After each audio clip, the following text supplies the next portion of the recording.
Licence BBMP without licence ಹೆಂಗ್ ಮಾಡ್ತೀವಿ ನೀನು ಅಂಗಡಿನ? ನೀ 4 ತಿಂಗಳಾಗ್ಲಿ 1 ತಿಂಗಳಾಗ್ಲಪ್ಪ ಬ್ಯಾನ್ ಆಗಿರೋ ಪ್ಲಾಸ್ಟಿಕ್ ನ ಮಾರೋ ರೈಟ್ಸ್ ನಿಂಗೆ ಏನೈತೆ? 9 ಚೀಲ ನಾರ್ಮಲ್ ಕವರ್.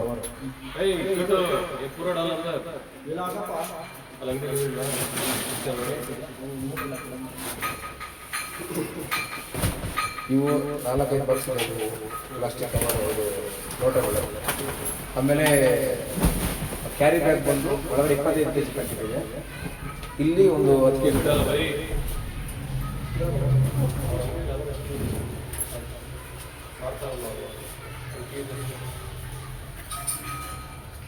ಒಟ್ಟು ಕ್ಯಾರಿ ಬ್ಯಾಗ್ ಟೋಟಲ್ 35 kg.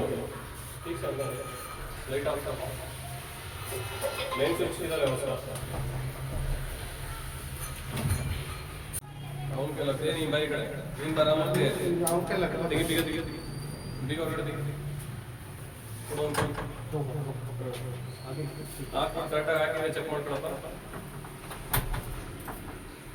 ಹೇಳಿ ಹೇಳಿ ನೀನೇ ಬೇಗ ಹಾಕಿದ್ಯಾ, ಅರ್ಥ ಆಯ್ತಾ?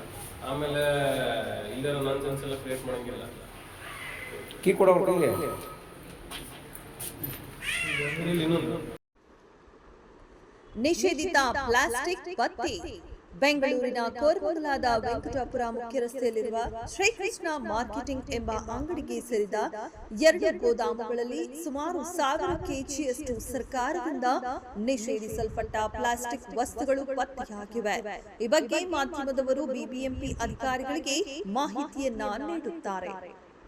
ಸ್ಥಳಕ್ಕೆ ಬಂದ ಅಧಿಕಾರಿಗಳ ನಾಟಕ. ಮಾಹಿತಿ ತಿಳಿದ ತಕ್ಷಣ ಮಾರ್ಷಲ್ ರಾಮಮೂರ್ತಿ ಮತ್ತು ಸೂಪರ್ವೈಸರ್ ಭಾರ್ಗವ ಅವರು ಸ್ಥಳಕ್ಕೆ ಬರ್ತಾರೆ. ಪರಿಶೀಲನೆ ನಡೆಸಿ ಸುಮಾರು 2 ರಿಂದ 3 ಲಕ್ಷ ರೂಪಾಯಿ ದಂಡ ವಿಧಿಸಬೇಕಾಗುತ್ತದೆ ಎಂದು ಹೇಳುತ್ತಾರೆ. ಆದರೆ ಯಾವುದೇ ದಂಡವನ್ನ ವಿಧಿಸುವುದಿಲ್ಲ. ಬದಲಾಗಿ ಗೋದಾಮಿಗೆ ತಮ್ಮದೇ ಆದ ಬೀಗವನ್ನ ಹಾಕಿ ನಾಳೆ ಬೆಳಗ್ಗೆ 10:30ಕ್ಕೆ ಬನ್ನಿ, ಎಲ್ಲ ಅಧಿಕಾರಿಗಳ ಸಮ್ಮುಖದಲ್ಲಿ ಕ್ರಮ ಕೈಗೊಳ್ಳುತ್ತೇವೆ ಎಂದು ಮಾಧ್ಯಮದವರಿಗೆ ಹೇಳ್ತಾರೆ. ಮಾಲೀಕರೊಂದಿಗೆ ಒಳ ಒಪ್ಪಂದ. ಸ್ವಲ್ಪ ಸಮಯದ ನಂತರ ಸೂಪರ್ವೈಸರ್ ಭಾರ್ಗವ ಅವರು ಗೋದಾಮಿನ ಮಾಲೀಕರೊಂದಿಗೆ ರಹಸ್ಯವಾಗಿ 5-6 ನಿಮಿಷ ಮಾತನಾಡುತ್ತಾರೆ. ಬಳಿಕ ಫೋನ್ನಲ್ಲಿ ಯಾರದ್ದೋ ಜೊತೆ ಚರ್ಚಿಸಿ ತಾವು ಹಾಕಿದ್ದ ಗೋದಾಮಿನ ಬೀಗದ ಕೈಯನ್ನ ಮಾಲೀಕರಿಗೆ ನೀಡುತ್ತಾರೆ. ಇದನ್ನ ಮಾಧ್ಯಮದವರು ಪ್ರಶ್ನಿಸಿದಾಗ, ನಿಮಗೆ ಇದನ್ನ ಕೇಳುವ ಹಕ್ಕಿಲ್ಲ, ಇದು ಕರ್ನಾಟಕ ಮಾಲಿನ್ಯ ನಿಯಂತ್ರಣ ಮಂಡಳಿಗೆ ಸಂಬಂಧಪಟ್ಟ ವಿಚಾರ ಎಂದು ಹೇಳಿ ಮಾಧ್ಯಮದವರ ದಿಕ್ಕು ತಪ್ಪಿಸುವ ಪ್ರಯತ್ನ ಮಾಡುತ್ತಾರೆ. ಮಧ್ಯರಾತ್ರಿ ಕಳ್ಳ ಸಾಗಾಣಿಕೆ. ಮರುದಿನ ಬೆಳಗ್ಗೆ 10:30ಕ್ಕೆ ಮಾಧ್ಯಮದವರು ಬಿಬಿಎಂಪಿ ಕಚೇರಿಗೆ ಹೋದಾಗ ಅಲ್ಲಿ ಯಾವ ಅಧಿಕಾರಿಗಳು ಇರುವುದಿಲ್ಲ.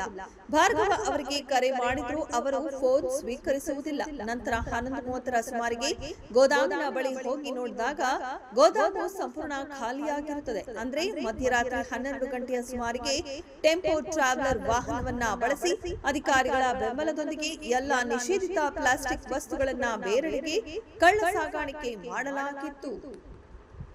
ಮೇಲಾಧಿಕಾರಿಗಳ ಭರವಸೆ.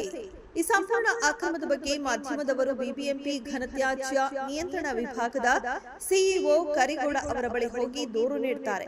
ಈ ಪ್ರಕರಣದಲ್ಲಿ ಭಾಗಿಯಾಗಿರುವ ಅಧಿಕಾರಿಗಳ ಮೇಲೆ ಹಾಗೂ ಗೋದಾಮಿನ ಮಾಲೀಕನ ಮೇಲೆ ಸೂಕ್ತ ಕಾನೂನು ಕ್ರಮ ಜರುಗಿಸುವ ಭರವಸೆಯನ್ನ ಅವರು ನೀಡುತ್ತಾರೆ.